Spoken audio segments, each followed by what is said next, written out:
यदि आप काम का यदि एवरेज बढ़ा रहे हैं 10 घंटे 12 घंटे 14 घंटे ले रहे हैं तो उस हिसाब से पैसे भी दीजिए। जब दो लोग कमा रहे हैं तब घर का खर्चा चल जाए, एक आदमी तो यहाँ खर्चा नहीं चल सकता है। सिर्फ हम लोग का शोषण हो रहा है, कुछ नहीं हो रहा है। सरकार भी चाहती है कि गरीब आदमी मरे। कम से कम आज के डेट में 30,000 रुपया होना चाहिए महंगाई के हिसाब से, उतना है ही नहीं है, सरकार दे ही नहीं रहा है। हमारे हिसाब से अच्छे दिन नहीं आए। अच्छे दिन कब आएंगे? जो भी हमें सरकार दे रही है हमें प्रॉपर तरीके से मिल जाए तो हम मानेंगे कि हमारे अच्छे दिन आ गए। ठेकेदारी में ये है कि 8,000 साढ़े 8,000 रुपये से कहीं सैलरी ज़्यादा नहीं है और वो भी ठेकेदार ले लेके भाग जाते हैं। बीते बुधवार को उत्तर प्रदेश के मुख्यमंत्री योगी आदित्यनाथ ने रोजगार मेले के अवसर पर कहा कि उत्तर प्रदेश पूरे देश में एक ऐसा राज्य है जहां पर न्यूनतम वेतन की गारंटी हर मजदूर को दी जाती है, यानी हर मजदूर को न्यूनतम वेतन मिलता है। वहीं दूसरी ओर महाराष्ट्र की भाजपा सरकार भी एक ऐसा कानून बनाने जा रही है जिसके तहत अभी तक जो मजदूर मिनिमम 9 घंटे तक काम किया करते थे अब उन्हें न्यूनतम 10 घंटे तक काम करना पड़ेगा। दोनों सरकारों के जो फैसले हैं, दोनों सरकारों का जो कहना है, इस पर लोग क्या मानते हैं कि क्या उत्तर प्रदेश में उनको न्यूनतम वेतन की गारंटी मिल पा रही है? दूसरी बात, महाराष्ट्र में जो फैसला लिया जा रहा है वो फैसला कितना सही है? इस पर आज हम नोएडा की कंपनियों में, नोएडा की फैक्ट्रियों में काम करने वाले मजदूरों से बात करेंगे। किसी व्यक्ति को यदि मिनिमम 10 घंटे वर्क कराया जा रहा है तो उसके सैलरी से भी फिर इंक्रीज किया जाए। यदि आप किसी मजदूर को 15,000 या 17,000 दे तो वो भी 22,000 करो ना। फिर CTC लगा दे रहे हो 25,000 रुपया और दे रहे हो उसको 17,000 रुपये, तो कहाँ की बात हुई? यदि आप काम का यदि एवरेज बढ़ा रहे हैं 10 घंटे 12 घंटे 14 घंटे ले रहे हैं तो उस हिसाब से पैसे भी दीजिए। कंपनियां यहाँ पे छूट ले लेती हैं कि काम के घंटे के लिए तो कह देती है कि सरकार का नियम है आपको करना पड़ेगा, लेकिन कंपनी क्या कभी ये बताती है कि मिनिमम वेज इतना है सरकार की तरफ से? नहीं, ये जैसे कि सर्वे का मुताबिक किसी को दिया ही नहीं तक नहीं, कुछ बताया नहीं जाता है, अंदर ही अंदर सब कुछ खत्म। हाँ। जबकि यूपी सरकार का कानून है वो ये कि जो मजदूर है, अकुशल मजदूर है, उसको 13,000 रुपये देना ही पड़ेगा। कंपनी कभी बताती है? आपको याद होगा कि 2017 में एक चुनाव हुआ था। योगी जी ने हमारे बलिया में आकर बोले थे कि बलिया में मेडिकल कॉलेज खुलेगा। आज तक मेडिकल कॉलेज के लिए जमीन आवंटित भी हो गया, लेकिन आज तक बना नहीं। बस नाम दे दी जाती है कि आज इसका शिलान्यास हो गया, वो शिलान्यास होने के बाद कुछ होता नहीं वहाँ पे। ये सब बातें हैं। और मेन रोजगार दीजिए और कुछ नहीं। आगे चुनाव में यही आप कहेंगे कि रोजगार देंगे, रोजगार मिलेगा नहीं। बाहर से लड़के आ रहे हैं कमाने, कंपनियों में काम धाम कर रहे हैं। यहाँ 10,000 12,000 की सैलरी पर लड़के ओवर टाइम मिल गया तो मिल गया, नहीं तो कंपनी वाले निकाल दे रहे हैं सब। और योगी जी मोदी जी कह रहे हैं कि रोजगार मिल रहा है। रोजगार मेला लगा है लखनऊ में, वहाँ 30,000 लड़के खाली यहाँ चले हैं नोएडा, तो कैसे? हाँ, रोजगार मेला लगा है लखनऊ में, तो कहाँ रोजगार मिल रहा है? नहीं मिल रहा है। बीटेक करके लड़के सब बैठे हुए हैं, कोई पॉलिटेक्निक करके, तो कहाँ रोजगार है? बस नाम के लिए रोजगार जमीनी स्तर पर नहीं है। मोदी ने 2 करोड़ नौकरियों की बात की थी आपको? हाँ, हमें याद है। वो हर एक चुनाव में, अब 27 के चुनाव आने वाले तो उसमें भी होगा यही सब बातें। और बस हिंदू मुस्लिम, राम मंदिर, विष्णु मंदिर, यही सब चल रहा है और क्या, कुछ नहीं है। बस लड़के आ रहे हैं, कमा धमा रहे हैं, वही अपना घर का खर्चा चल जा रहा है, अपना दिनचर्या 5 रूम का रेंट दिया जा रहा है, सब वही ख़त्म, कुछ नहीं होने वाला है। और आपने जिक्र किया हिंदू मुस्लिम और तमाम मंदिर का जी, क्या आपको ऐसा लग रहा है कि विकास के मुद्दे पीछे छूट गए? रोजगार के, स्वास्थ्य के, बिल्कुल। आज तक 2019-2018 में एक उत्तर प्रदेश में 69,000 वैकेंसी आई थी टीचर की। आज तक वैकेंसी आई है उत्तर प्रदेश में मास्टरों की? नहीं आई है। क्यों नहीं आई है? कोई मीडिया आज तक पूछने वाला नहीं है योगी जी से, मोदी से, क्यों नहीं आई है। आज 6-7 साल के दिन गुजर चुके हैं। लड़के टेट और सीटेट क्वालिफाई करके बैठे हैं, आके कंपनियों में कोई MNC में जॉब कर रहा है तो कोई किसी कंपनी में जॉब कर रहा है, तो कोई आज ध्यान नहीं देने वाले हैं योगी मोदी, कोई भी। सब पढ़ करके बच्चे बैठे हैं। माँ बाप आस लगा कभी भी गांव में कि बच्चा मेरा मास्टर बनेगा, तो अभी वैकेंसी आई नहीं, कहाँ से बच्चे मास्टर बनेंगे? सही कह रहे हैं, जो कह रहे हैं सही कह रहे हैं। ये तो उन्होंने मुद्दा कहा ना कि नौकरी नहीं मिल रहा है किसी को, नौकरी नहीं मिल रहा है। हर माँ बाप की इच्छा होती है कि अपने बच्चों को पढ़ाए, हमारा लड़का सरकारी नौकर बने, लेकिन ऐसा नहीं हो पाता है अब। नौकरी जब निकलेंगी, नौकरी कहाँ से लगेगी? नहीं तो देश में हिंदू मुसलमान का मुद्दा ज़्यादा जरूरी है, विकास का मुद्दा ज़्यादा? विकास का मुद्दा जरूरी है। हिंदू मुस्लिम क्या, हम सब भाई भाई हैं, इसमें क्या हिंदू मुस्लिम होना चाहिए? भारत में है सब भाई भाई हैं। जो गलत काम करे, उसमें गलत काम करने वाला कोई धर्म नहीं होता है। ना कोई जात होती ना धर्म होता है सर। और उत्तर प्रदेश सरकार को ये चाहिए कि जो हमारे स्कूल बंद कर रहे हैं प्राइमरी स्कूल, उसको भी इस पर ध्यान देना चाहिए, उसे ना बंद करें, क्योंकि उसमें सब गरीब के बच्चे पढ़ रहे हैं। जो 13,000 क्या होता है, सिर्फ हम लोग सिर्फ कुत्तों का पलना है, इंसानों का नहीं पलना है। जो मान लिए जो अपना धंधा करके वो कर सकता है, लेकिन नौकरी में कुछ नहीं है। सिर्फ जैसे हम लोग सिर्फ टाइम काट रहा है, हर बंदा अपना टाइम काट रहा है। कोई बंदा इतने बैठे है 13 क्या, जो कोई 16 कमा रहा है, लेकिन कहीं घर पे खाना चैन से नहीं खाता होगा। आप कोई खाता बताइए आप कोई भी कहते खाना चैन से खाता है।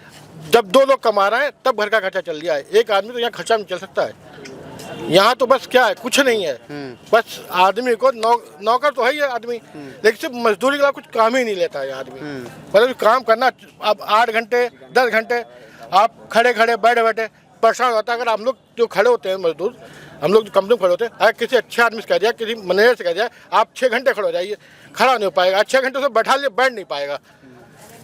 बता आप सोचिए, तो सिर्फ क्या हम लोग का, सिर्फ हम लोग का शोषण हो रहा है, कुछ नहीं हो रहा है। लेकिन मजबूरी है कि पेट पालना है तो काम करना। 13,000 करना है, 10,000 में काम करेंगे। अब बहुत लोग 11,000 में काम करते हैं। ये मतलब कुछ नहीं है। कम से कम इस टाइम प्रेजेंट टाइम 20,000 से कम तनख्वाह होना नहीं चाहिए, कम से कम। क्यों, अगर 5,000 किराया दे दिया कमरे का, आप 7,000 मान लीजिए, तो आदमी का घर का खर्चा चल सकता है। अगर एक आदमी कमाने वाला है और जिसके 2 बच्चे या 3 बच्चे हैं, तो उन्हें पढ़ाना भी जरूरी है। आप पढ़ाएगा बच्चे तो क्या कमाएगा, बचाएगा क्या, खाएगा। अगर 13,000 में वो खाता है, तो उसके घर में बच्चा अगर बीमार हो है, तो उसके लिए दवाई के लिए पैसे दूसरे उधार मांगना पड़ेगा आदमी को, और ना मांगना पड़ा। बताइए कोई भी ऐसा बंदा है, इतने लोग खड़े 13,000 हम लोग ओवर टाइम करते हैं, 13 15 पड़ेगा, 16 पड़ेगा, लेकिन हर आदमी को उधार दूसरे लेना पड़ता है। और फिर कैसे वो देता है, या कभी किसी माल बेच के, कभी कोई किसी के कोई काम करके, नहीं तो आदमी फिर कोई 2 नंबर काम करेगा। जब आदमी आप परेशान हो, ये करेगा और कुछ नहीं करेगा, लेकिन क्या फ़ायदा है आपको। कम से कम 20,000 तनख्वाह तो 8 घंटे की होना ही चाहिए। क्या सरकार आपको कभी बताती है कि हमने ये नियम बनाए हैं? क्या कंपनी कभी बताती है कि सरकार के ये नियम? अच्छा, कंपनी क्यों बताएगी हमें? कंपनी क्यों बताएगी और सरकार क्यों बताएगी हमें, जब सरकार खुद लेती है।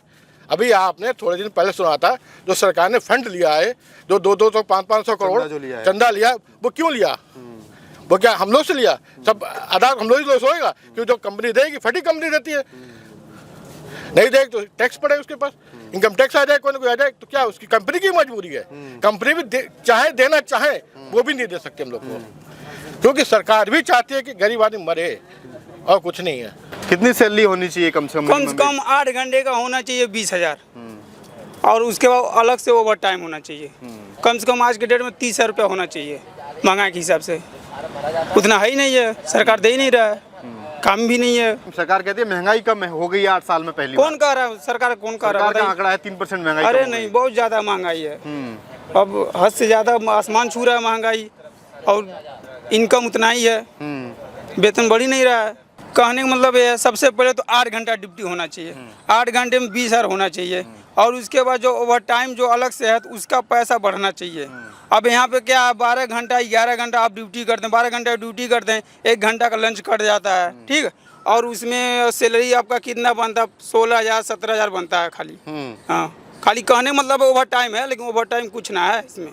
L&T के जो चेयरमैन है, उन्होंने कहा था कि हाल ही में कि देश में इस समय कर्मचारी को कम से कम सप्ताह में 90 घंटे काम करना चाहिए, मतलब 15 घंटे पर डे। मुझे तो नहीं लगता है कि आदमी 6-7 घंटे से ज़्यादा कोई काम करता होगा।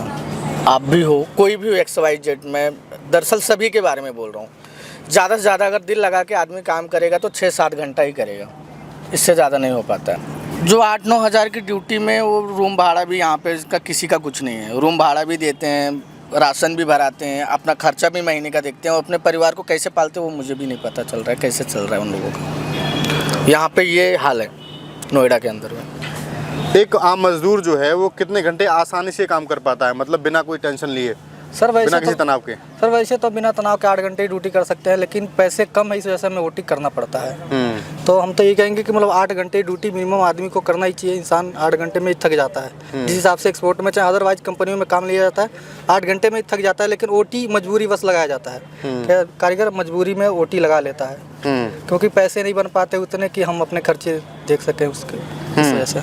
मजदूरों के अच्छे दिन आए या नहीं आए, बताइए? हमारे हिसाब से तो नहीं आए, हमारे हिसाब से अच्छे दिन नहीं आए। अच्छे दिन कब आएंगे? जो भी हमें सरकार दे रही है हमें प्रॉपर तरीके से मिल जाए, तो हम मानेंगे कि हमारे अच्छे दिन आ गए। केवल दावा ना हो, केवल वादा ना हो। हाँ सर, केवल वादा ना हो, उसको देखा जाए कि अगर हम दे रहे हैं, सरकार दे रही है तो मिल रहा है कि नहीं मिल रहा है, ये चीज़ देखना चाहिए और सरकार। सरकार देने के अलावा सरकार देती तो कम है कंपनी को तो, लेकिन कानून जो बनता है, कानून का मतलब ये है कि उत्तर प्रदेश में कानून है कि 13,000 रुपये से कम किसी को नहीं मिलेगा 8 घंटे का, और वो भी मैंने अभी लोगों से बातचीत की है कि 10,000 11,000 मिल रहा है। हाँ मिल तो रहा है। कानून का पालन भी होना जरूरी है। हाँ यही तो मैं कह रहा हूँ कि सरकार की यही फेलियर है कि आदमी उसको देखे, सरकार जो हम रूल बना रहे हैं उसको फॉलो लोग कर रहे हैं कि नहीं कर रहे हैं, कंपनियां कर रही हैं फॉलो कि नहीं कर रही हैं, ये चीज़ में। उत्तर प्रदेश सरकार जो है वो 13,000 रुपये कहती है कि कम से कम देना चाहिए मजदूरों को। आपको कितना पैसा मिलता है? 13,000 तो सर कहीं नहीं मिल रहा है, वही मिल रहा है 10,000 11,000 रुपये। अच्छा, क्या उसमें PF PSI वगैरह उसी में कटता है सब कुछ। उसी में कर? सैलरी में 10,000 जो है 4,000 निकल गया, उसमें 4,000 तो खा लिया आदमी, और 2 बच्चों को कहाँ से खिलाएगा। अच्छा, तो अभी आपकी उम्र कितनी हो गई? उम्र हो गई है कम से कम नहीं ज़्यादा तो 35 के ऊपर ही। अच्छा, ये बताइए कि जब आप खड़े होकर के काम करते हैं तो आपकी हेल्थ पे भी इसका प्रभाव पड़ता है, आपका स्वास्थ्य जो है खराब हो जाता है? आप क्या मानते हैं कि सरकार को क्या काम करना चाहिए आपके हित में, या जिससे कि आपको पूरी तरीके से सुविधा देनी चाहिए कि मान लो अगर तबीयत खराब है या कोई बात है, अगर जबरदस्ती काम भी करवाते हैं तो ये नहीं करवाना चाहिए। ठेकेदारी प्रथा जो आज के समय में चल रही है, और ठेकेदारी प्रथा को इसलिए कंपनियों ने चलाया क्योंकि उनको हर चीज़ से बचना पड़े, उनको PF ना देना पड़े, उनको ESI ना देना पड़े। तो सर ठेकेदारी में ये है कि 8,000 8,500 रुपये से कहीं सैलरी ज़्यादा नहीं है, और वो भी ठेकेदार ले लेके भाग जाते हैं। फिर जो कारीगर मजदूर है वो भागता रहता है पीछे, कंपनी के चक्कर लगाता रहता है, कंपनी से कुछ भी नहीं मिलता है, फिर उसका वो पैसा मर ही जाता है। अच्छा, ELCL भी नहीं देती हैं, मेरा तो 3 साल का ELCL कोई नहीं दिया। तो मजदूरों को तो इसका मतलब शोषण हो रहा है नीचे। बहुत सताते हैं, बहुत। आपके दिल पे क्या बीतती है उस समय जब खड़े होकर के काम करते हैं और आपका हक नहीं मिलता? अब वही था सर, बहुत ज़्यादा दिक्कत होती है कंपनी में, और इतना सैलरी है, इतनी सैलरी में पूरी भी तो नहीं पड़ती है। 4,000-4,500 रुपये रूम रेंट है, फिर खर्चा हो गया बच्चों का। सरकार जो बड़े बड़े वादे करती है, दावे करती है, कुछ ना, सब फेल है। क्या मजदूरों के अच्छे दिन आ पाए? अभी नहीं, कोई अच्छे दिन नहीं आए सर। ये भवानी है कि C3 है, इसमें मेरा 3-4 साल का ELCL नहीं दिया, और जो कि 5 साल में ग्रेजुएटी बन जाती है वो भी नहीं मिली। नहीं मिली? केस भी डाला फिर भी कुछ नहीं हुआ, वकील भी खा के बैठ गया। आपकी कितनी उम्र है? 55 साल है। 55 साल है, तो अब आपके पास काम करने के लिए 4-5 साल और बाकी हैं। हाँ जी। उसके बाद में क्या अभी आपके पास इतनी व्यवस्था है कि आप अपनी ज़िंदगी आराम से गुजार पाएँ? कुछ बचा कुछ आपके पास सेविंग है? कुछ नहीं। जो सैलरी आती है वो साथ साथ ख़त्म हो जाती है, उतनी सैलरी नहीं मिल पाती। और जब भर्ती लेते हैं तो वो फार्म भरवाते हैं, उस पर 21,000 रुपये सैलरी दिखाते हैं, और सैलरी लगती है वही 13,000 13,500 रुपये से।